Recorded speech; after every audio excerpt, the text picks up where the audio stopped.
તો મિત્રો અત્યારે આપણે આવી ગયા છે નકળંગ ગૌશાળા મુડેઠા। તો અત્યારે મહારાજ શું કહી રહ્યા છે ગૌ માતા વિશે તો તમે જરૂર સાંભળજો। હવે આ મુડેઠા ખાતે આ ગૌશાળા બને છે અને આ શિવભા અને 2-4 માણસો જે યોગ્ય શિવભા મેન અને આ કરે છે। તો ગાયો માટે તો આખું ગામ પણ તત્પર રહો, કારણ કે આપણે ગાયો માટેનું થાય। હા, એટલે સર્વ ભાઈ એક હાથે તાળી પડે નહીં, એક હાથે તાળી ન પડે। એટલે ગૌ આપણી ધારો કે માતા કહેવાય, એટલે આપણે દરેકને ગૌ સેવા માટે આપણે તત્પર હોવા જોઈએ।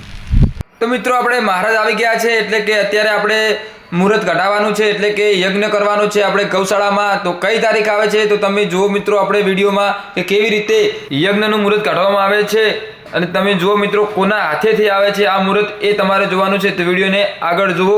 આ ધરતી પજે લાગો, ધરતીમાં પજે લાગો। જય ભગવાન પરમાત્મા કૃષ્ણ 20, 50, 80, 110, 140, 170, 200, 200 તારો આત્મા કે હો ભાઈ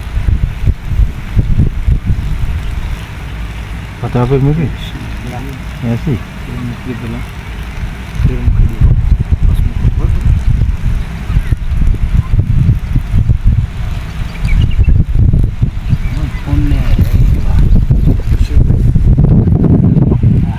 हे भगवान परमात्मा तमन जो आत्मा के में ले दो 20, 50, 80, 110, 140, परमात्मा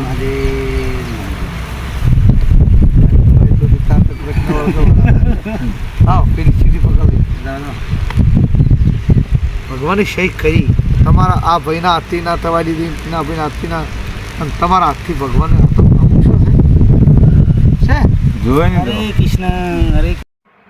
તો જુઓ મિત્રો કે મુહૂર્ત તો આવી ગયું છે, કઈ તારીખ આવી છે તે આપણે જોવાનું છે અને મુહૂર્ત આવી છે આપણે શિવભાના હાથેથી। તો જુઓ મિત્રો આગળ કે કઈ તારીખ આવી છે। જો 15 તારીખ તો વધ બીજ અને બુધવાર એમાં હા 15 તારીખ હો ઉત્તરાયણ ને છેલ્લે દાડે કરો। અરે વાહ કહેવાનો કહી દો ઉત્તરાયણ ને દાડે તો અહીંયા મંડપ બંધા। જો આ કૃષ્ણ એ ઈયથી ઈએ જો આ કૃષ્ણ પાઈથી પડી ગઈ તો ભાઈ થોડા પડી ગયા। જો એમાં એક આપણે વાસ્તુ પૂજન થશે એટલે આવડીને એક અગ્નિ પૂજન થશે ધૂણા ઉપર બરાબર। બે આ જે પ્રોગ્રામ આપણા એક ગોપાલ પૂજન આવશે એના પાસે, ગોપાલ પૂજન પછી ગૌ પૂજન આવશે બરાબર। એમાં કૃષ્ણ હોમ આવશે, ભજન અને સંધ્યા અને ગુરુ મહારાજની પૂજા, આરતી અને ભોજન આટલા। તો મિત્રો મુહૂર્ત કઈ તારીખે આવશે તમે જોઈ લીધું છે કે ઉત્તરાયણના બીજા દિવસે એટલે કે 15 તારીખ 1લો મહિનો 2025 માં આવી ગયું છે મુહૂર્ત। તો મિત્રો તમે દરેક પધારજો યજ્ઞમાં અને તમે જુઓ કે આપણે સાર પણ આવી ગઈ છે આપણે ગૌશાળામાં એટલે કે શિવભાઈ લાવી છે એમના ઘરેથી 500 પૂડા। તો મિત્રો તમે પણ દાન કરવા માંગતા હોય ગૌ માતા માટે તો તમે આ નંબર છે આપણે શિવભાનો, તો આપણે આ નંબર ઉપર તમે કોન્ટેક્ટ કરીને ફોન પે અથવા ગૂગલ પે પૈસા કરી શકો છો જે પણ તમારે આપણે દાન કરવું હોય ગૌ માતા માટે। અને આમાં બહુ મહેનત કરી છે આપણે શિવભા, ટીનુભા અને દીપકસિંહે અને આપણે બંને ભીખુભા છે એમને પણ બહુ મહેનત કરી છે આપણે ગૌ માતામાં કે ત્યાં અત્યારે આટલું સરસ બની ગયું છે ગૌશાળા અને ટૂંક સમયમાં આપણે યજ્ઞ અને ભજન પણ રાખેલ છે। તો દરેક જણ પધારજો કે કેવી રીતે બહુ સરસ આયોજન કરી દીધું છે આપણે યજ્ઞનું। તો આ તારીખ છે 15/2/2025 તો દરેક પધારજો મિત્રો। અને આપણે અહીંયા ડૉક્ટર પણ બહુ હાજરી આપે છે તો એમને પણ ખૂબ ખૂબ ધન્યવાદ કે અહીંયા ગૌશાળામાં બહુ સેવા કરે છે તે।